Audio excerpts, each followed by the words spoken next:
રાધે સ્વાગત છે તમારું મારા કિચનમાં। તો આજે આપણે બનાવીશું એકદમ હેલ્ધી એવા 5 પ્રકારના મિક્સ લોટના એટલે કે મલ્ટીગ્રેન દૂધીના મુઠિયા। આ મુઠિયા 5 પ્રકારના મિક્સ લોટમાંથી બને છે, એટલે તેમાં ફાઈબરનું પ્રમાણ ખૂબ જ પ્રમાણમાં હોય છે, જેથી તમે તેને બાળકોના લંચ બોક્સમાં કે પછી સાંજના ડિનરમાં એકદમ આરામથી ખાઈ શકો છો। તો બનાવવામાં એકદમ સહેલા અને હેલ્ધી એવા આ મલ્ટીગ્રેન મુઠિયા ચાલો બનાવીએ।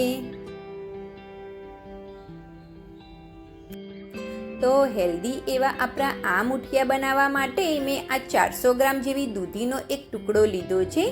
તેને આપણે ઉપરની સ્કીન નીકાળી લેવાની છે। આ રીતે છોલી અને બધી જ સ્કીન આપણે નીકાળી લઈશું।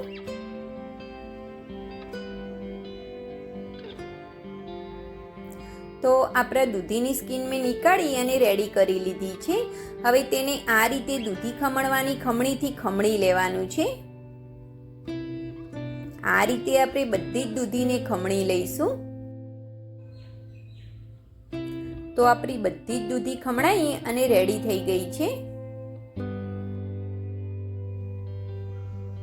હવે આ દૂધીની અંદર મેં 2 નંગ લીલા મરચાં અને 8 થી 10 કળી લસણની વાટી અને પેસ્ટ બનાવી લીધી હતી, તે અંદર એડ કરી દેવાની છે।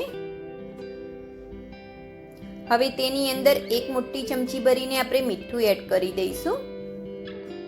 હવે તેની અંદર આપણે 2 ચમચી જેવું લાલ મરચું પાવડર એડ કરી દઈશું। આપણે લીલું મરચું પણ એડ કર્યું હતું, એટલે એ રીતે આપણે મરચું એડ કરવાનું છે। હવે તેની અંદર આપણે 1 ચમચી ધાણા જીરું પાવડર, 1 ચમચી હળદર, અડધી ચમચી ગરમ મસાલો એડ કરી દઈશું। આપણે 2 ચમચી જેવી દળેલી સાકર અથવા તો દળેલી ખાંડ એડ કરી દેવાની છે। હવે તેની અંદર આપણે થોડી કસૂરી મેથી આ રીતે હાથેથી મસળી અને એડ કરી દઈશું। જો તમારી જોડે કસૂરી મેથી ના હોય તો તમે તેને સ્કીપ પણ કરી શકો છો। હવે તેની અંદર આપણે 1 ચમચી જેવા તલ એડ કરી દઈશું અને આ રીતે થોડોક ચપટી જ આપણે સોડા એડ કરવાનો છે, જેથી આપણા મુઠિયા અંદર સુધી સરસ કૂક થઈ જશે અને આપણા મુઠિયા એકદમ સોફ્ટ અને પોચા બનીને તૈયાર થશે। હવે તેની અંદર 2 મોટા ચમચા ભરીને આપણે તેલનું મોણ એડ કરવાનું છે, 1 લીંબુનો રસ એડ કરી દઈશું અને થોડાક લીલા ધાણા એડ કરી દઈશું। હવે બધી જ વસ્તુને આ રીતે હલાવી અને બરોબર મિક્સ કરી લઈશું, જેથી લીંબુ અને ખાંડને લીધે આપણા દૂધીમાંથી પાણી છૂટું પડશે અને તે જ પાણીની અંદર આપણે લોટ બાંધવાનો છે। હવે મુઠિયાનો લોટ બાંધવા માટે મેં આ 1 કપ જેવો ભાખરીનો જે કરકરો લોટ આવે છે તે લીધો છે। તેની સાથે અડધો કપ જેવો મેં જુવારનો લોટ લીધો છે। તેની સાથે અડધો કપ જેવો મેં બાજરીનો લોટ લીધો છે। તેની સાથે મેં અડધો કપ જેવો મકાઈનો લોટ લીધો છે।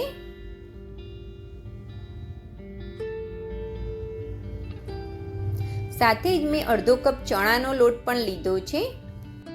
ફ્રેન્ડ્સ, આમાંથી તમારી જોડે કોઈ એક લોટ ના હોય તો તમે તેને સ્કીપ પણ કરી શકો છો અને ઘરમાં કોઈ બીજો લોટ પડ્યો હોય તો તમે તેને પણ એડ કરી શકો છો। હવે આ લોટને બાંધવા માટે આપણે અત્યારે બિલકુલ પણ પાણી એડ નથી કરવાનું। સૌપ્રથમ આ રીતે બરોબર મિક્સ કરી લેવાનું છે। જરૂર લાગે તો જ આપણે 1 થી 2 ટેબલ સ્પૂન જેવું પાણી એડ કરવાનું। દૂધીના પાણીની અંદર જ આપણો લોટ ખૂબ જ સરસ બંધાઈ જાય છે। તો આપણો લોટ બંધાઈ અને રેડી છે। આ લોટ બાંધવા માટે ફ્રેન્ડ્સ મેં બિલકુલ પણ પાણીનો ઉપયોગ નથી કર્યો। દૂધીના પાણીની અંદર જ આપણો લોટ ખૂબ જ સરસ બંધાઈ ગયો છે। આ લોટને આપણે વધારે પડતો કઠણ કે વધારે પડતો ઢીલો બિલકુલ પણ નથી રાખવાનો, મીડિયમ થીક જેવો રાખવાનો છે। જે રીતે આપણે રોટલી કે પરાઠા માટે લોટ બાંધીએ છીએ તે રીતનો આપણે લોટ બાંધવાનો છે। તો આપણા મુઠિયા માટેનો લોટ બંધાઈને રેડી છે। આ રીતે જે રીતે રોટલીનો લોટ હોય તેવો લોટ આપણે બાંધવાનો છે। હવે જેની ઉપર તમારે મુઠિયાને સ્ટીમ કરવાના હોય તે પ્લેટ ઉપર આપણે આ રીતે બધે જ તેલ લગાવી દઈશું, જેથી મુઠિયા આપણા બિલકુલ પણ ચોંટશે નહીં। હવે આપણે મુઠિયા બનાવવા માટે હાથમાં પણ થોડુંક તેલ લગાવી દઈશું। હવે બાંધેલા લોટમાંથી આપણે નાના નાના મુઠિયા વાળવાના છે। આ મુઠિયાને તમે આ રીતે હાથેથી પણ બનાવી શકો છો, અથવા તો બીજી રીત પણ હું તમને બતાવીશ. અમુક જગ્યાએ આ રીતે હાથેથી દબાવીને મુઠિયા બનાવવામાં આવે છે, અથવા તો હાથેથી આ રીતે વણીને પણ મુઠિયા બનાવી શકાય છે. અમારી ઉત્તર ગુજરાતની સાઈડ ફ્રેન્ડ્સ આ રીતે હાથેથી વણીને મુઠિયા બનાવવામાં આવે છે. તમે આ બંને રીતમાંથી કોઈ પણ રીતે મુઠિયા બનાવી શકો છો. આ રીતે આપણે થોડાક નાના નાના મુઠિયા બનાવી લઈશું.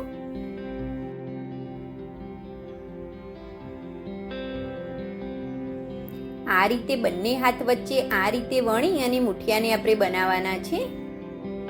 તમે તમારી ચોઈસથી મુઠિયાને નાના કે મોટા પણ બનાવી શકો છો. આ રીતે આપણે બધા જ મુઠિયા બનાવી અને રેડી કરી લેવાના છે. તો મેં બધા જ મુઠિયા બનાવી અને રેડી કરી લીધા છે. તો આપણા બધા જ મુઠિયા વણાઈ અને રેડી છે. હવે એક બાજુએ મેં સ્ટીમરમાં પાણી પણ ગરમ થવા માટે મૂકી દીધું હતું. તો પાણી આપણું એકદમ સરસ ગરમ થઈ જાય પછી આપણે મુઠિયાને સ્ટીમ કરવા માટે મૂકીશું. હવે આ પ્લેટને આપણે સ્ટીમરની અંદર મૂકી દેવાની છે. હવે ઢોકળિયાને ઢાંકી અને 40 થી 45 મિનિટ સુધી આપણે મુઠિયાને બફાવા દઈશું. ઢોકળિયાને આપણે ઢાંકી દઈશું. હવે 40 થી 45 મિનિટ પછી આપણે મુઠિયાને ખોલી અને ચેક કરીશું. આ રીતે આપણે ચાકુની મદદથી ચેક કરીએ તો ચાકુ ઉપર લોટ બિલકુલ પણ ચોંટતો નથી. મીન્સ કે આપણા મુઠિયા એકદમ પરફેક્ટ બફાઈ ગયા છે. હવે તેને ઠંડા થવા દઈશું. હવે 15 થી 20 મિનિટ પછી આપણા મુઠિયા એકદમ સરસ ઠંડા થઈ ગયા છે. આ રીતે હાથમાં લઈને ચેક કરીએ તો આપણા મુઠિયા બિલકુલ પણ ચીકણા નથી થયા અને અંદરથી એકદમ સરસ કૂક થઈ ગયા છે.